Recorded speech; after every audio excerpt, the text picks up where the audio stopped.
was explain how we could get better and what the market value was for certain players. I told Daryl to improve the roster, Daryl Morey, sign who we needed to sign, and give me whatever is left over, Harden told Yahoo Sports. This is how bad I want to win. I want to compete for a championship. That's all that matters to me at this stage. I'm willing to take less to put us in position to accomplish that, end quote. James Harden, again, Yahoo Sports, Chris Haynes, the one-on-one conversation. And let's be clear, too, he's really trying to push his wine, the new James Harden line of wine. You've seen it. Many NBA players, many professional athletes are big in the wine business. He's pushing his wine. Fine. But we get quotes out of it, so we no longer have to speculate of what he was doing. My thoughts on this is, again, commendable that he's doing this. He's following up on what he said he was going to do. Introductory press conference when he was traded. I'm going to do whatever it takes to win, no matter what. Okay, talk is cheap. Let me see you follow it up. He continued. Exit interviews after the season was over. Playoffs done. They're done. Lose the last 2 to Miami. We're all ticked off. He says it again. I'm going to do whatever I can to help this team win. Whatever. And when everybody was asking media him the questions, it wasn't just about his game. It was about him and the $47.4 million as a player option, opting in, or opting out and allowing the Sixers to have more flexibility because they be cap strapped due to the fact that they are a luxury tax team with the high number given to Embiid and Harris with their big contracts. So, whatever you think of James Harden, and you can still think of the player as that, the man has stood up on his word and done exactly what he said he was going to do. What was best before the season started, when it came to the contractual part of it, 47.4 player option, not going to help the team, but opting out, taking less, still has not signed it, reported already that he was going to take $15 million less by The Athletic. Shams Charania reporting that one. That's approximately with the 1-1, 1+1 contract, 1 year guaranteed, second year guaranteed, but a player option. He's going to do a 1-1 at most $64 million because he's taking $15 million less on the annual deal. Got to give him props for that. Now he has to then follow it up in season on the floor. And most importantly, if he's going to talk about the hamstring like he does in this story, it's about the postseason. That's what it's been about for the last 5 seasons. That's all it's about. The 82 games in the regular season, the All-Star break, the awards, all that stuff, that's just gravy. That's part of the deal. It's about winning. It's about the postseason. And if he's going to talk the talk like he did, he has to walk the walk. Part 1 is done. Well, until he actually signs on the dotted line, he's not going anywhere. But until he actually signs it, part 1 is done. He's done that part. Part 2 is going into the regular season and performing at that all-star, all-NBA type level. Part 3, most importantly, help to elevate this team past what no one else has been able to do the past 5 seasons as the running mate for Joel Embiid, which is get to the Eastern Conference Finals, number 1, and then number 2, get to the NBA Finals. That's it. That's it. I'll continue. He says, I don't really listen to what people are saying. I wasn't right last season, and I still almost average a triple-double, Harden told Yahoo Sports. If anybody else had those numbers, we'd be talking about them getting the max. People were used to seeing me average 40, 30 points, and so they viewed it as a down year. I was in Philadelphia for a couple of months, and I had to learn on the fly. That's just what it was. I'm in a good space physically and mentally right now, and I'm just looking forward to next season, end quote. Well, the hamstring injury is the injury that he's talking about with the physicality. He says he's fine. They said he was fine, though. I will say that. Doc Rivers, whenever asked, he's not going to sit there and say he's banged up, even though everybody's banged up after 82 games. Somebody has something. They said he was fine. All right, that's okay. But if you're going to say that again, come back. Yes, some wanted you to be the James Harden who drops 40 and drops 30 every night. I myself will raise my hand as an observer, as someone who follows the team for the station the way that I do, pre and post game as well. I didn't think he was going to come in and be that same type of player. I thought he was going to come in and be the facilitator that he was, give you a guaranteed double-double of 20 and 10. The other stuff with the rebounding, that's fantastic. But I needed him to shoot better, to adjust his shot selection better. Because if he was injured, that's going to take away from your lift, not only at the rim, but on your step-back three-pointers that are not going to be there. Let me now go to the AP story, also written about the wine.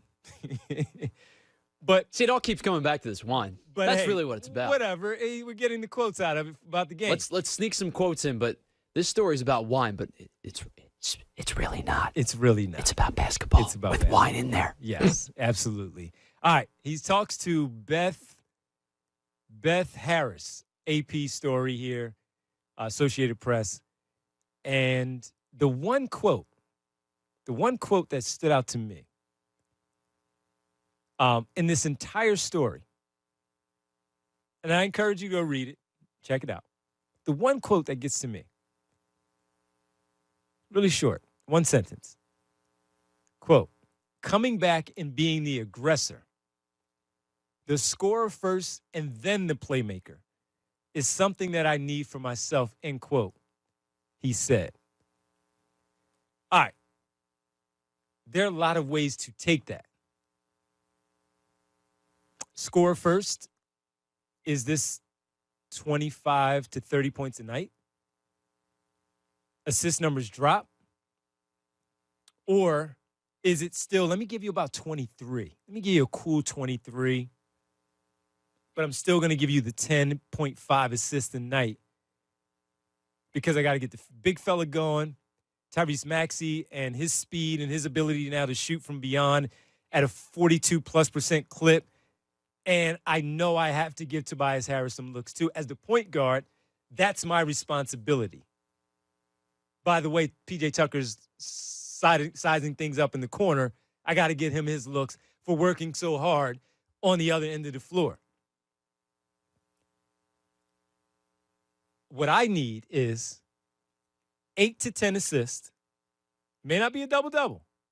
8 to 10 assists.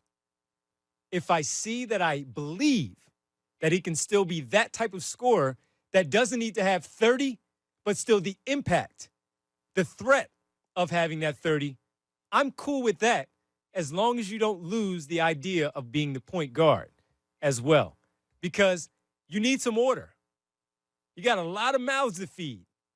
You need some order. And he has to do that. So I'm all for, as Rivers, Embiid, Harris, Maxey called for during the regular season and the postseason, they wanted him to get back to being, quote, James Harden. Well, that James Harden, again, is that 40 to 30 that he was talking about. And here he's talking about, with the AP story, the aggressor, I still need him to be a point guard too. So if he can still give me 25 and up, shoot at a really good clip, catch and shoot too, but finishing at the rim where I'm not taking that bump and then I'm like this to the officials while the team is going the other way, I don't want that guy. I want the guy who's going to take that bump, finish the shot, but worry about the contact after the fact. The whistle is a luxury at that point, and I'm not a detriment to my team because I'm worried about the call first. Contact, call, and then the finish. No, worried about the finish. Contact, whistle, get the bucket and the free throw, then it's all gravy. That's what I want from James Harden. I don't really care where the points come from. He's going to score. I've been saying that for a long time, especially with this team. I do not care where the points come from. I don't care if you have a night or a week or an entire season where all of a sudden Furkan Korkmaz becomes like, a basketball god, and he learns how all of a sudden he's going to score 25 points a night. Fine. That's great. I don't care who scores the points. I care about how the points are scored, and I care about the points getting scored. And if James Harden is going to be the playmaker, if he's going to be the facilitator, that's great. If he's going to be that kind of guy, then I expect the Sixers to do well. If he's going to be a scorer, I expect the Sixers to do well. I just need those points to be accumulated in, whatever facet he gets them in, and he helps, facilitate to get them in. I don't care how they're gotten. Just get them. I do want to see if he has explosion. Well, sure, there's things that you want to see within the game that I think that we were hoping for. Yes. But they're not, I guess they are, invariably part of him scoring or not scoring, but they're not like, whether he does it via the three-point line, whether he does it via the facilitation and the playmaking, whether he does it by being able to explode and get to the rim and, like you talked about, finish through the contact and not worry about finishing it or getting to the contact. I don't care how it gets done. Just get it done. That's a super oversimplification of things, but I think that's the truest, thought process with this team is just get it done. Get it done. And when I say get it done, I don't mean it's super easy to just go win the finals. That's not what I'm talking about. I mean, get it done on a nightly basis. He be that guy that you need him to be on any given night. If you need 28, he's got to do it. If you need 18 and 12 assists, then he does that too. It's like when we got to the postseason, I said, your superstar is going to win you 2 games, Joel Embiid. Your role players and your coach will win you another. And then your second guy has to win you a game. He did it once. But he had a really good series, I thought, against Toronto. And he had that big explosion. And he did it against Miami. Against Miami, where he had 31, I think Game it was. 4. In Game 4, but then he flamed out in Games 5 and 6. I don't know if it was the hamstring or what, but he flamed out. It's the bottom line. I need to see that.